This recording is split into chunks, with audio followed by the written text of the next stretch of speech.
അല്ലേ എത്ര നേരമായി ഇവിടെ ഇരിക്കുന്നു? എനിക്ക് ചോദിക്കാനുള്ളത് എന്താന്ന് വെച്ചാൽ ഈ സിനിമയുടെ ലാസ്റ്റ് ഒരു ക്യാപ്ഷൻ, ഒരു കോട്ട് പോലെ പറയുന്നുണ്ട്, fight fight fight till you find your love എന്നൊരു കോട്ട് പറയുന്നുണ്ട്. എൻ്റെ ക്വസ്റ്റ്യൻ, ഈ ഫൈറ്റ് എന്ന് ഉദ്ദേശിക്കുന്നത് പെണ്ണും പെണ്ണും തമ്മിലാണോ, ആണും ആണും തമ്മിലാണോ, അതെ ആണും പെണ്ണും തമ്മിലാണോ? പിന്നെ ഇങ്ങനെ ഒരു message, fight fight fight till you find your love, അത് നമ്മുടെ പബ്ലിക്കിൽ എത്തുന്ന ഏത് രീതിയിലാണ് വൈബ്രേറ്റ് ചെയ്യുന്നത്? ഒരു പോസിറ്റീവ് മെസ്സേജ് ആണോ അതോ ഒരു നെഗറ്റീവ് മെസ്സേജ് ആണോ? മോളുടെ പേരെന്താ? അഞ്ജലി. ആ ഫൈറ്റ് ഫൈറ്റ് ഫൈറ്റ് എന്ന് പറയുന്നത് പെണ്ണും പെണ്ണും തമ്മിലാണോ എന്ന ചോദ്യത്തിന് ഒരു ഉത്തരമേ ഉള്ളൂ. അപ്പം അഞ്ജലി സ്നേഹിക്കുന്നത് ഒരു പെൺകുട്ടിയാണെങ്കിൽ അത് പെണ്ണും പെണ്ണും തന്നെ. അഞ്ജലിയെ ഞാൻ അഡ്വക്കേറ്റ് ചെയ്യുന്നു. അഞ്ജലി ഉദ്ദേശിച്ചത് സ്വന്തം കാമുകിന് വേണ്ടി രണ്ട് പെൺകുട്ടികൾ തമ്മിലുള്ള ഫൈറ്റാണോ, സ്വന്തം കാമുകിക്ക് വേണ്ടി രണ്ട് ആണുങ്ങൾ തമ്മിലുള്ള ഫൈറ്റാണോ? അല്ല, ഗോവിന്ദൻകുട്ടി ഇങ്ങനെ അഞ്ജലി സപ്പോർട്ട് ചെയ്യേണ്ട കാര്യമില്ല. ഏയ് ഇല്ല, ഞാൻ വിട്ടു. ഒരു സ്പെഷ്യൽ സപ്പോർട്ട് എന്ത്, വേറെ ആരും കണ്ടില്ലല്ലോ. അടുത്ത ചോദ്യം അതാണ്. അടുത്ത ചോദ്യം കൊടുത്തു. എല്ലാവർക്കും നമസ്കാരം. സാർ നമസ്കാരം. എനിക്ക് ഒരു കൺഫ്യൂഷൻ ഉണ്ട്. അതായത് ഇല്ല, ജനിച്ചപ്പോൾ മറ്റുള്ളവർക്കായിരുന്നു കൺഫ്യൂഷൻ, ഇപ്പൊ പുള്ളിക്ക്. അതായത് ഇപ്പോൾ നമ്മുടെ APJ അബ്ദുൽ കലാം സാർ, ഇപ്പോൾ മാഡം വന്ന എക്സാമ്പിളൊക്കെ പറഞ്ഞു പോയാൽ APJ അബ്ദുൽ കലാം സാറ്, അതേപോലെ നരേന്ദ്രമോദി സാർ, ഇവർ രണ്ടുപേരും തമ്മിൽ എന്തൊക്കെയോ സാമ്യങ്ങളൊക്കെ ഉണ്ട്. എന്തൊക്കെ സാമ്യങ്ങളാണ് ഉള്ളത് അവർ തമ്മിൽ? രണ്ടുപേരും പ്രായമുള്ള ആൾക്കാരാണ്, രണ്ടുപേരും അവിവാഹിതരാണ്. അവിവാഹിതരാണ്. APJ അബ്ദുൽ കലാം പക്ഷേ മോഡി കല്യാണം കഴിച്ചിട്ടുണ്ടെന്നും പറയുന്നുണ്ട്. മോഡി കല്യാണം കഴിച്ചിട്ടുണ്ട്, പക്ഷെ അനുഭവിച്ചിട്ടില്ല. എന്താണ് അനുഭവിച്ചിട്ടില്ല എന്ന് വെച്ചാൽ, കല്യാണം കഴിച്ചാൽ കുറെ കഷ്ടപ്പാടുമല്ലോ, അങ്ങനെ കഷ്ടപ്പാടും പ്രാരാബ്ദങ്ങളും കല്യാണം കഴിച്ച് കുറെ കാലം ജീവിക്കാത്തത് കൊണ്ട് അനുഭവിച്ചില്ല എന്നാണ് ഞാൻ ഉദ്ദേശിച്ചത്. അല്ല, ഞങ്ങൾ ഉദ്ദേശിച്ചത് തന്നെയാണ്. അതെ അതെ അതെ. കല്യാണവും ഒരാൾ, ഇപ്പോൾ ഈ രണ്ട് എക്സാമ്പിൾസും, അവർ ഒരാൾ രാഷ്ട്രപതിയായി, ഒരാൾ പ്രധാനമന്ത്രിയായി, രാജ്യം കണ്ട വലിയ ഭരണാധികാരികളായി. അപ്പോൾ അവരൊക്കെ ജീവിതത്തിൽ സക്സസ് ആയി. രണ്ടുപേരും വിവാഹം കഴിച്ചിട്ടില്ല.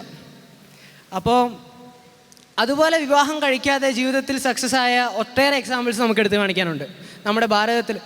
ഒന്നും വേണ്ട, ഇത്ര അധികം ഒന്നും പോകണ്ട. നമ്മുടെ കേരളത്തിൽ, നമ്മുടെ നാട്ടിലുള്ള ലെവലിൽ ചിന്തിച്ച് കഴിഞ്ഞാൽ തന്നെ നമുക്ക് പരിചയമുള്ള ഒട്ടേറെ മുഖങ്ങളൊക്കെ നമ്മുടെ മനസ്സിൽ ചോദ്യം കേൾക്കുമ്പോൾ വന്നുകൊണ്ടിരിക്കും. പക്ഷേ കല്യാണം കഴിച്ചിട്ട് സക്സസ് ആയ, കല്യാണം കഴിച്ചതിന് ശേഷം മാത്രം നല്ല രീതിയിൽ എസ്റ്റാബ്ലിഷ് ആയ എക്സാമ്പിൾസ് നമുക്ക് കേരളത്തിലുണ്ട്. ഇപ്പോൾ പറയുകയാണെങ്കിൽ പൃഥ്വിരാജ് വിവാഹത്തിന് മുമ്പ് ഒട്ടേറെ സിനിമകളിൽ അഭിനയിക്കുകയും നല്ല അഭിനയം കാഴ്ചവെക്കുകയും ഒക്കെ ചെയ്തിട്ടുണ്ടെങ്കിലും അത്ര പെട്ടെന്ന് എസ്റ്റാബ്ലിഷ് ആയിട്ടില്ലായിരുന്നു. സ്ട്രഗിളിംഗ് ആയിരുന്നു അതിന് മുമ്പ് എടുത്ത എല്ലാ റോൾസും. എന്നാൽ കല്യാണത്തിന് ശേഷം അദ്ദേഹത്തിൻ്റെ ഗ്രാഫ് നോക്കുകയാണെങ്കിൽ പറയാൻ മാത്രം ഒരു ഫ്ലോപ്പും ഉണ്ടായില്ല എന്ന് മാത്രമല്ല, എല്ലാ പടങ്ങളിലും ഒരു മോഹൻലാൽ, മമ്മൂട്ടി എന്നതിന് പകരം ആ ഒരു ലെവലിൽ അത്രയും ജനങ്ങളുടെ തിരക്കും തള്ളിക്കയറ്റവും തിയേറ്ററുകളിൽ കാണിച്ച മറ്റ് സിനിമകൾ ഉണ്ടായിട്ടില്ല എന്ന് തന്നെ പറയാം.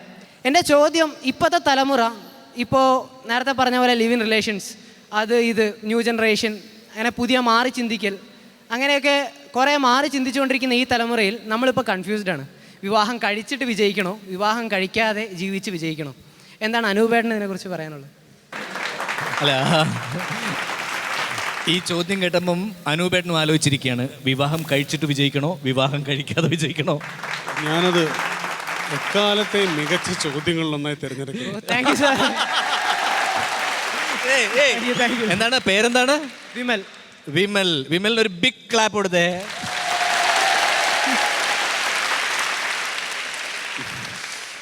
ഇതിനു മുമ്പ് ഇതുപോലൊരു ചോദ്യം ചോദിച്ചതായി എൻ്റെ ഓർമ്മയിലുള്ളത് തളത്തിൽ ദിനേശനാണ്. വിവാഹം കഴിച്ചിട്ട് വിജയിക്കണോ അതോ വിവാഹം കഴിക്കാതെ വിജയിക്കണോ? മോനെ, നീ സിനിമയിൽ വരും. അയ്യോ,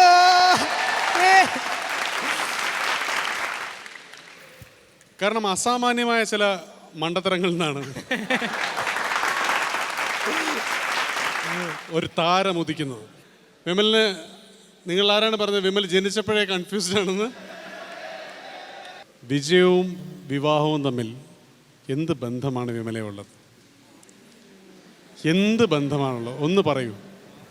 സാർ, വിവാഹവും ജീവിതവും തമ്മിൽ എന്ത് ബന്ധമാണുള്ളത്? അല്ല, വിവാഹവും വിജയവും തമ്മിൽ എന്ത് ബന്ധമാണുള്ളത്? വിവാഹവും ജീവിത വിജയവും തമ്മിൽ എന്ത് ബന്ധമാണുള്ളത് എന്നതായിരുന്നു എൻ്റെ ചോദ്യം. എന്ത് ബന്ധമാണുള്ളത്? നല്ല മോന്റെ ചോദ്യം. ഇല്ല, ഇവൻ സിനിമയിൽ വരികയല്ല, ഇന്ത്യൻ പാർലമെന്റിൽ പോകും. അയ്യോ, നീ ചോദ്യം തന്നെ ഒരു സെക്കൻഡ് നീ ചോദ്യം മാറ്റിക്കണം. അതന്നെ കൃത്യമായിട്ട് മാറ്റി. കുഴപ്പമില്ല, നമുക്ക് സിനിമയിൽ കാണാം. Thank you sir. അല്ല, എങ്കിലും നമുക്ക് ആ ചോദ്യം അങ്ങനെ ഉപേക്ഷിക്കണോ? തരാം. വിവാഹവും ജീവിത വിജയവും തമ്മിൽ ഉപേക്ഷിക്കുന്നതല്ലേ വിമലിന്റെ ആരോഗ്യത്തിന് വേണ്ടി.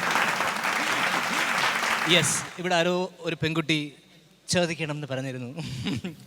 അനൂപേട്ടൻ കുറേ മുന്നേ പറഞ്ഞായിരുന്നു ദാറ്റ് 25 വയസ്സാകുമ്പോൾ എല്ലാ സ്ത്രീകൾക്കും പുരുഷന്മാർക്കും ഒക്കെയും തോന്നുന്ന ഒരു തോട്ടാണ് ദാറ്റ് ഈ മാരേജ്. അപ്പോൾ അനൂപേട്ടന് 25 വയസ്സ് കഴിഞ്ഞിട്ട് കുറച്ചെങ്കിലും ആയിക്കഴിഞ്ഞു. ഒരുപാട് കാലമായി. അപ്പോൾ പിന്നെ ഇതുവരെയും ആ തോട്ട് വന്നില്ലേ? അതോ തോട്ടാണെന്നേ പറഞ്ഞുള്ളൂ, അതിന്റെ എക്സിക്യൂഷൻ ഞാൻ പറഞ്ഞില്ല. 25 വയസ്സിൽ തോട്ടൊക്കെ വരും ഡെഫിനറ്റ്ലി. എല്ലാവർക്കും പോലെ എനിക്കും വന്നിട്ടുണ്ട്, പല ഘട്ടങ്ങളിൽ വന്നിട്ടുണ്ട്. അപ്പോൾ എക്സിക്യൂട്ട് ചെയ്യാനുള്ള തോന്നിയിട്ടില്ല? അതോ ഒരു എക്സിക്യൂട്ടർ കിട്ടിയില്ല. അതായത് ആത്മഹത്യ ചെയ്യാൻ ശ്രമിക്കുമ്പോഴെപ്പോഴും നമുക്ക് ആത്മഹത്യ ചെയ്യാൻ പറ്റണമെന്നില്ല. അത് ശ്രദ്ധിച്ചോളുക.